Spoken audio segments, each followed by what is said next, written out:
Tomás Moro encarna lo que Platón soñó, un gobernante filósofo, amante de la justicia y defensor de la humanidad.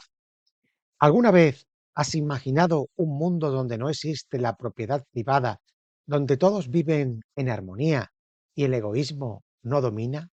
¿Qué pensarías si alguien te dijera que la justicia verdadera requiere un equilibrio perfecto entre la razón y la fe? ¿Es posible diseñar una sociedad ideal o todo intento está destinado al fracaso? Hoy exploraremos la vida y la obra de un pensador cuya visión revolucionaria nos obliga a replantearnos el significado de la justicia, la virtud y el poder. Tomás Moro. Tomás Moro nació el 7 de febrero de 1478 en la ciudad de Londres, en Inglaterra. Su familia pertenecía a la clase media acomodada de la época. Su padre, John Moro o More, ejercía como abogado y posteriormente fue juez en el Tribunal del Banco del Rey. A los 13 años comenzó a servir como paje en la casa de John Morton, arzobispo de Canterbury y Lord Canciller de Inglaterra, bajo el reinado de Enrique VII.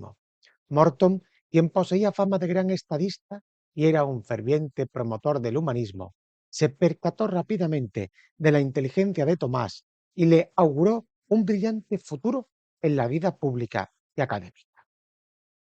En 1492, Tomás Moro inició sus estudios en la Universidad de Oxford, donde recibió una formación clásica centrada en el estudio del latín y del griego. Durante su estadía en la universidad, trabó amistad con importantes humanistas de la época, cimentando su creciente interés en las ideas y métodos del humanismo renacentista. No obstante, su padre deseaba que siguiera la profesión de las leyes, por lo cual Tomás se vio obligado a dejar Oxford tras 2 años y continuar su formación jurídica en Londres, en la prestigiosa Escuela de Derecho de Lincoln's Inn. Mientras estudiaba Derecho, Moro empezó a cultivar un gran amor por la literatura y la filosofía, influido por los debates humanistas y la lectura de autores como Platón y otros clásicos grecolatinos. Asimismo, en su juventud, consideró seriamente la posibilidad de abrazar la vida religiosa. Vivió por un tiempo cerca de la Cartuja de Londres, donde practicó la devoción, la vida austera y la meditación contemplativa. Sin embargo, tras una profunda deliberación, decidió dedicarse al servicio público y a la vida familiar. Se casó por primera vez con James Colt, con quien tuvo 4 hijos. Desafortunadamente, Jane falleció prematuramente y Moro, pensando en la crianza de sus hijos, se casó poco después con Alice Middleton, quien se convirtió en su fiel compañera y administradora del hogar. Al mismo tiempo, su fama como abogado y erudito no dejaba de crecer. Participó en varias misiones diplomáticas y estableció relaciones con influyentes pensadores de la Europa continental, siendo Erasmo de Róterdam uno de sus amigos más cercanos. Bajo el reinado de Enrique VIII, Tomás Moro desempeñó diversas funciones en la administración real, destacándose por su honestidad, prudencia y capacidad intelectual. Ascendió gradualmente en la escala política hasta ser nombrado en 1529 Lord Canciller de Inglaterra, el más alto cargo al servicio del monarca. Sin embargo, su fidelidad a la Iglesia católica y a las enseñanzas tradicionales colisionó con los planes de Enrique VIII de anular su matrimonio con Catalina de Aragón. Moro se negó a reconocer el acta de supremacía que otorgaba al rey la autoridad sobre la Iglesia de Inglaterra, separándola formalmente de la Iglesia de Roma. Este hecho provocó su caída en desgracia y tras un juicio que muchos historiadores tildan de injusto, fue condenado a muerte por traición. El 6 de julio de 1535, en la Torre de Londres, Tomás Moro fue decapitado. Sus últimas palabras, de acuerdo con la tradición, fueron una proclamación de su fidelidad al rey como gobernante secular. pero sin aceptar su autoridad sobre la Iglesia. Declarado santo y mártir por la Iglesia Católica en 1935, su legado intelectual y moral pervive especialmente a través de su obra más famosa, que veremos en breve, Utopía, de 1516, y mediante numerosos escritos de carácter político, jurídico y religioso.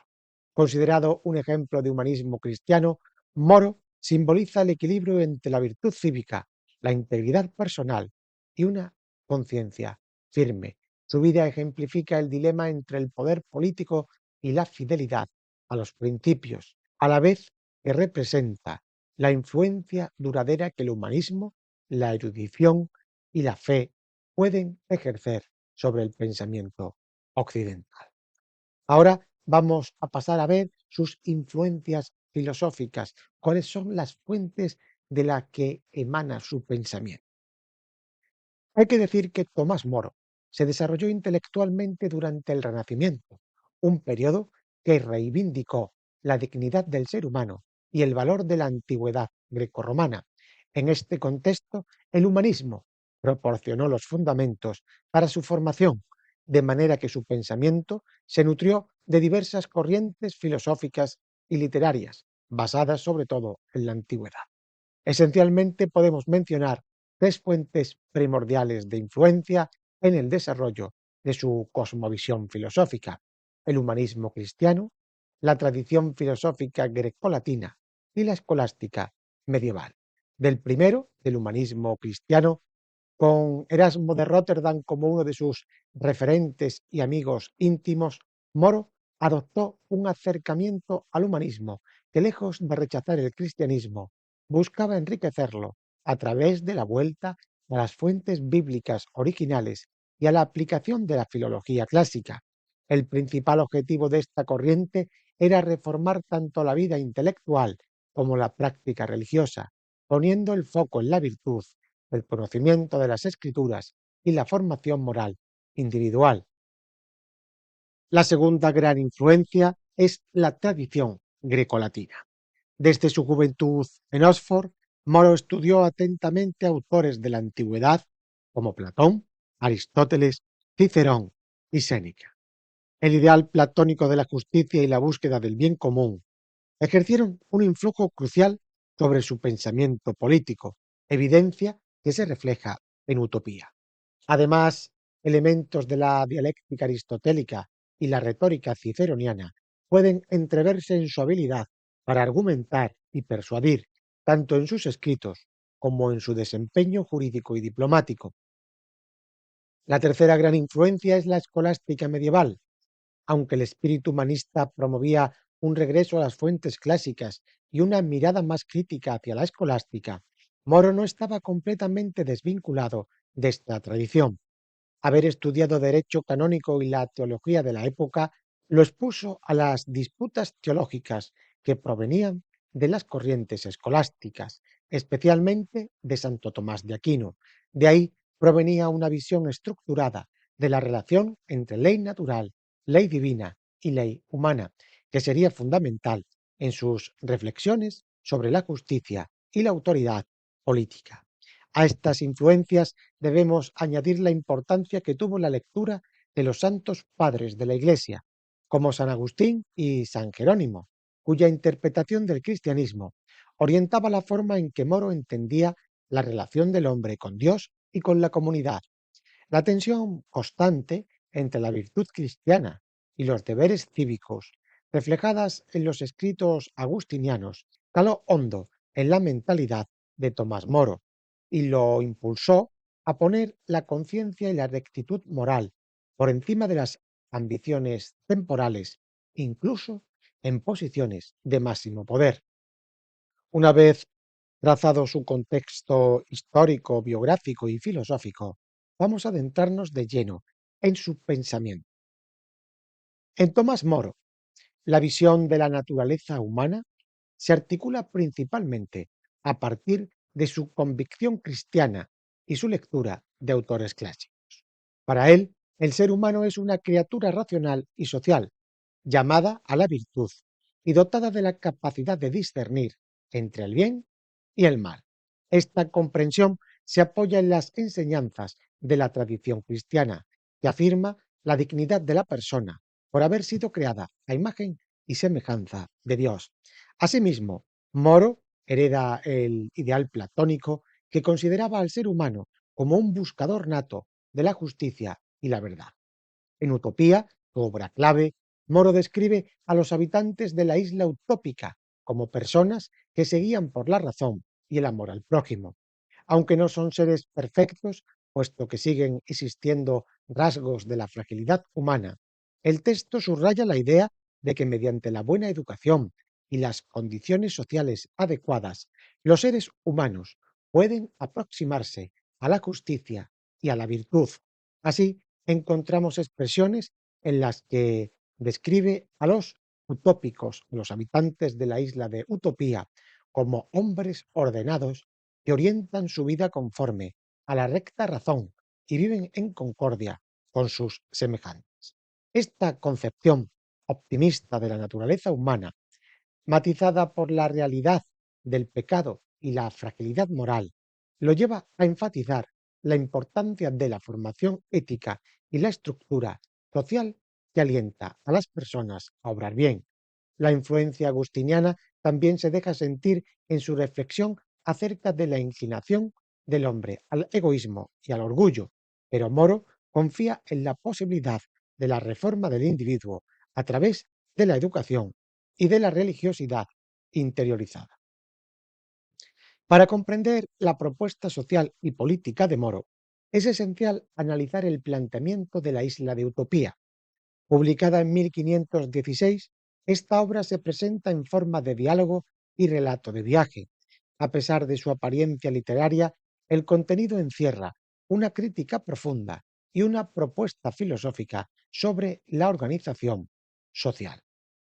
En la primera parte de Utopía, Moro reflexiona sobre las injusticias, la pobreza y la corrupción de la Europa del siglo XVI, en especial en Inglaterra. Señala cómo las estructuras feudales, el afán bélico y el orden económico conducen al empobrecimiento de las clases populares. Cita como ejemplos la proliferación de los cercamientos de tierra, que empujaban a los campesinos a la indigencia y fomentaba la delincuencia. Frente a este panorama, en la segunda parte de la obra, se describe la organización de la isla de Utopía. Sus habitantes viven en una sociedad sin propiedad privada, donde los bienes se comparten y el trabajo se reparte equitativamente. Esta distribución racional pretende eliminar la codicia y, consecuentemente, la violencia y la opresión. Para Moro, el orden social justo nace de la igualdad en el acceso a los recursos y del fomento de virtudes cívicas como la honestidad y la diligencia. Aun cuando se prohíbe la intolerancia religiosa, los utópicos muestran una gran reverencia por el Ser Supremo y mantienen prácticas religiosas que se asemejan al cristianismo. En este aspecto, Moro plantea la universalidad de la búsqueda de lo divino, subrayando que la religión debe unir y no dividir a la comunidad. Es fundamental destacar que si bien Utopía es una obra de ficción, Tomás Moro la emplea como espejo crítico de la realidad. No necesariamente defiende todos los aspectos de la organización utópica como un ideal absoluto, sino que plantea preguntas profundas sobre la justicia social, la propiedad privada, el poder y la relación entre la ley humana y la moral cristiana. Uno de los aportes más destacados del pensamiento de Tomás Moro se relaciona con su visión de la justicia y su noción de la ley. Como jurista y Lord Canciller, Moro siempre se mostró a favor de la búsqueda del bien común a través de leyes justas, pero también enfatizó que la ley debía subordinarse a los mandatos de la conciencia rectamente formada. Moro, influido por la escolástica y la tradición jurídica, sostiene que la ley humana, o ley positiva, debe ser un reflejo de la ley natural, es decir, de la razón divina inscrita en el orden de la creación. No cualquier ley impuesta por el soberano es legítima. Para ser válida, debe respetar la dignidad humana y la justicia universal. En Utopía, las leyes de la isla se caracterizan por su claridad y sentido común, protegiendo los derechos de todos los ciudadanos, sin extenderse en excesivas minucias que dificulten el cumplimiento. La obra Utopía es un manifiesto sobre la distribución justa de los bienes, aunque Moro no establece que el comunismo de bienes sea realizable en todas partes, sí visibiliza cómo la codicia y la avaricia se originan en las desigualdades materiales y en la acumulación excesiva por parte de unos pocos. El texto sostiene que donde hay propiedad privada y todo se mide en términos monetarios, es casi imposible que la sociedad prospere en justicia o felicidad. Con esta sentencia, Moro pone de relieve la necesidad de replantear las estructuras económicas y sociales para fomentar una verdadera equidad. Otro punto neurálgico del pensamiento de Moro, que se concretó trágicamente con su muerte, es la primacía de la conciencia y la ley divina sobre cualquier mandato del gobernante. Su negativa a suscribir el acta de supremacía es un ejemplo histórico. La ley promulgada por el Parlamento inglés contradecía los principios más íntimos de su fe y Moro no se vio con la conciencia libre para aceptarla. En sus escritos, repetidas veces, insiste en que obedecer a Dios antes que a los hombres es un principio rector para el cristianismo y su coherencia en este aspecto lo llevó a la muerte. El humanismo de Moro se plasma en su firme convicción sobre la importancia de la educación, tanto para la mejora personal como para la transformación de la sociedad. Inspirado por su amigo Erasmo y otros humanistas, considera que la instrucción en las letras, sobre todo en las clásicas, en la filosofía y en la teología, es el camino hacia la virtud. Moro cree en la unión de la formación intelectual con la formación moral y espiritual. En Utopía se describe cómo los niños son educados desde temprana edad en la lectura, la música, la aritmética y la agricultura, al tiempo que se fomenta el respeto mutuo, la honestidad y la religiosidad.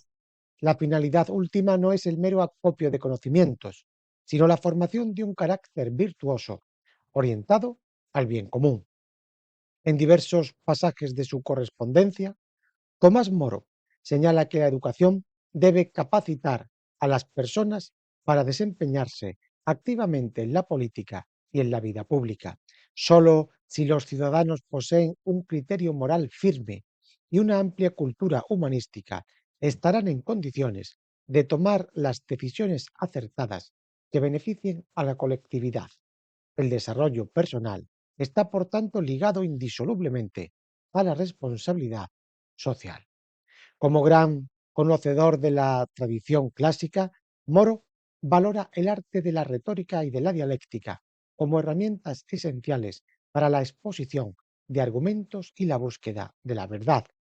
Esto se percibe tanto en sus escritos apologéticos como en los diálogos que conforman Utopía.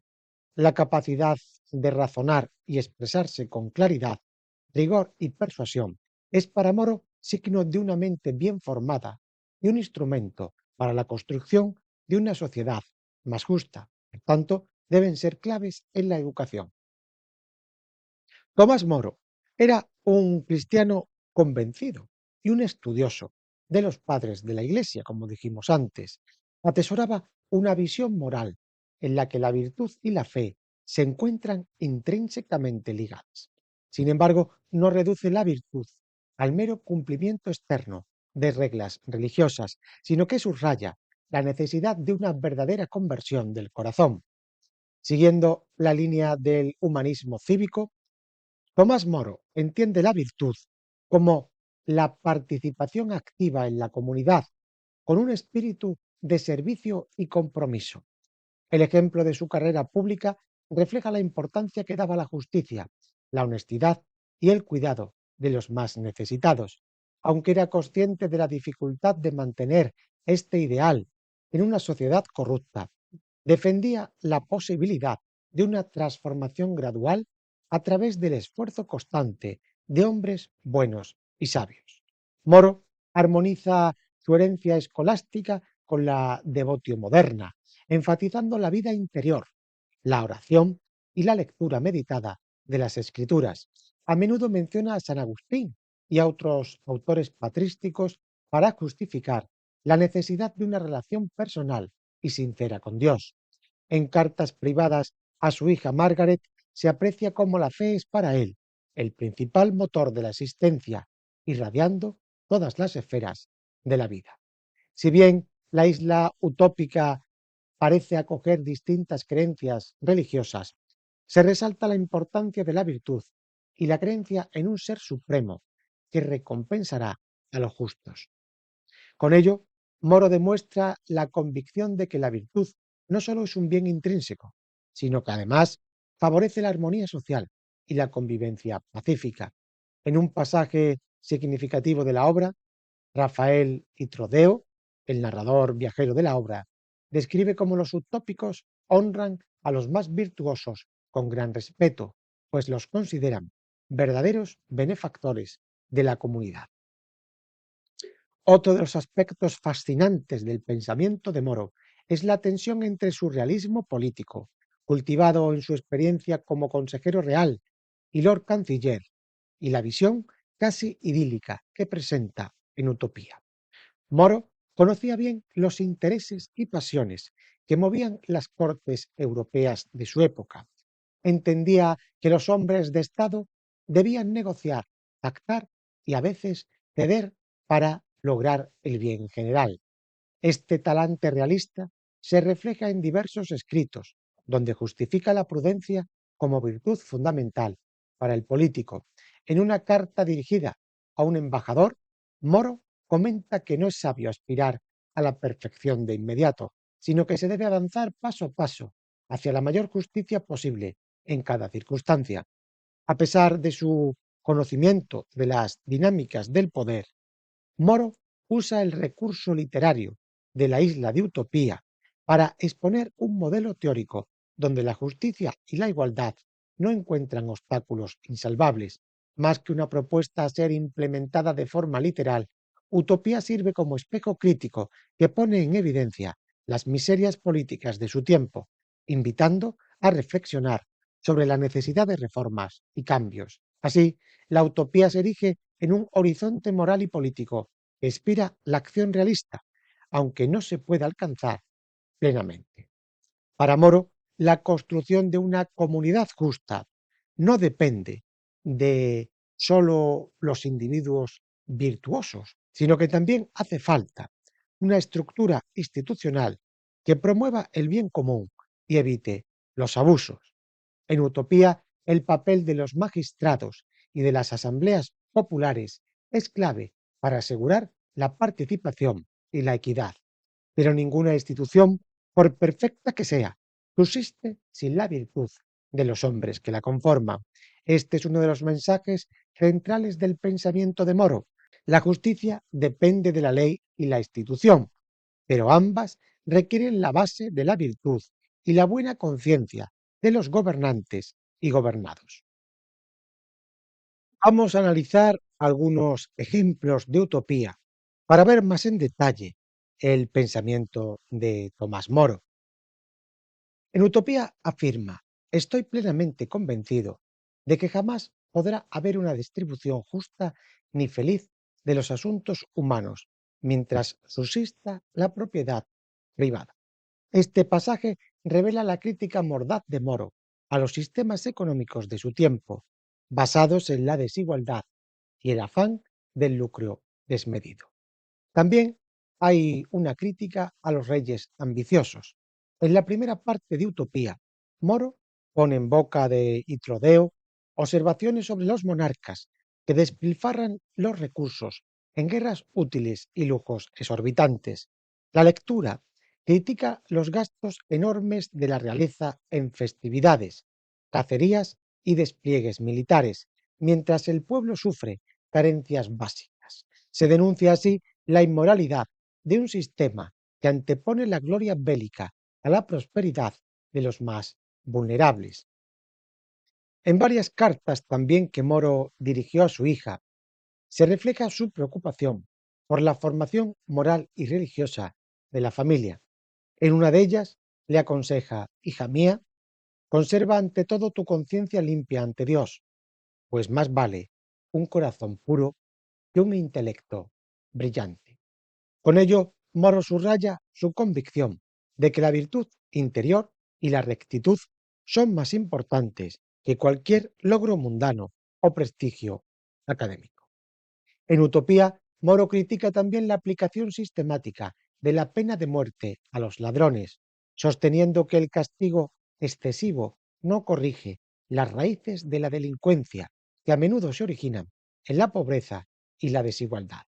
Prefiere medidas más justas que restauren al delincuente a la sociedad y que prevengan el crimen atendiendo a sus causas sociales. Este punto retrata a un Moro adelantado a su tiempo, al cuestionar la lógica primitiva que no atiende las razones de fondo de la criminalidad. Como se mencionó antes, la historia personal de Moro refleja que no veía el poder como un fin en sí mismo, sino como una herramienta al servicio del bien común. Su fidelidad a su conciencia por encima de las propias órdenes del rey muestra una dimensión de su pensamiento: la supremacía de la ley moral. La decisión de Enrique VIII de romper con la Iglesia de Roma y declararse cabeza de la Iglesia de Inglaterra llevó a Moro a un callejón sin salida.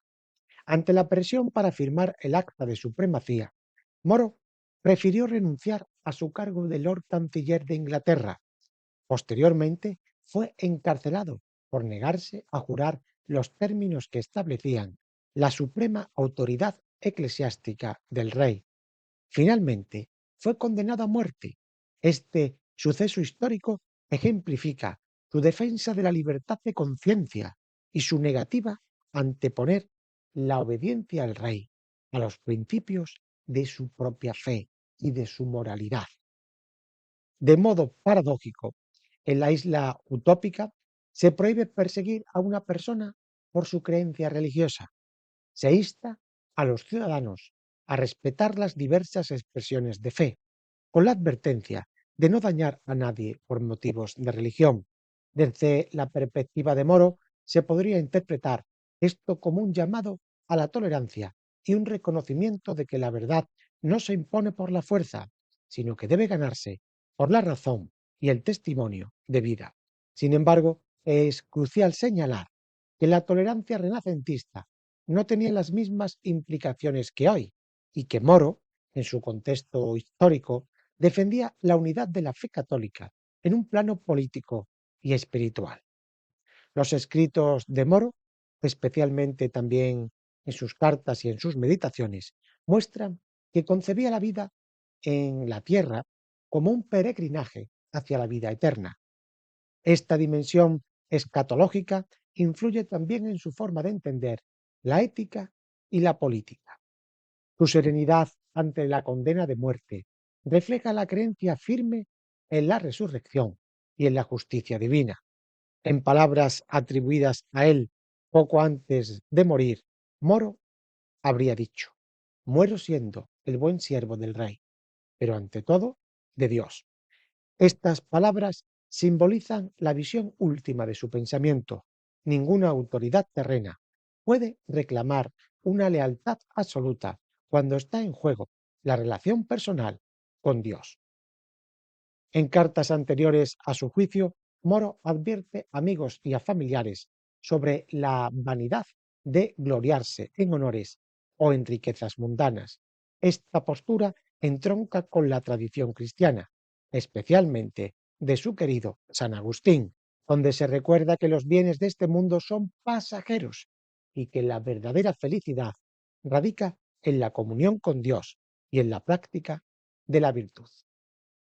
Podemos, por tanto, resumir su pensamiento filosófico afirmando que hay una convicción de que la educación y la cultura humanística son fundamentales para el perfeccionamiento moral y que la fe cristiana no está reñida con la razón, sino que se fortalece cuando la verdad es buscada con sinceridad. Mediante su sátira y su crítica social, sobre todo de utopía, Moro denuncia las desigualdades e injusticias de su época, proponiendo a través de la imagen de la isla ideal un modelo social donde la igualdad y la equidad sean pilares esenciales. También dice que ningún poder terrenal puede contravenir los dictados de la ley divina. La conciencia rectamente formada es inviolable. La muerte de Moro es el testimonio más contundente de esta creencia. También desde su formación jurídica y desde su perspectiva filosófica, insiste en que la ley debe ser un reflejo de la justicia natural, protegiendo la dignidad humana e impulsando la solidaridad. Moro anhela una sociedad donde todos puedan acceder a la formación intelectual y donde las instituciones políticas y jurídicas se orienten a la promoción de la virtud. Con ello, la obra de Tomás Moro supera el ámbito teórico para proyectarse en la praxis y en la vida concreta, en la que cada ciudadano debe asumir su responsabilidad por mejorar a la comunidad, siempre teniendo presente la dimensión trascendente del ser humano. ¿Y a ti? ¿Qué te ha parecido el pensamiento de Tomás Moro? ¿Crees que es viable hoy en día? Déjamelo en los comentarios.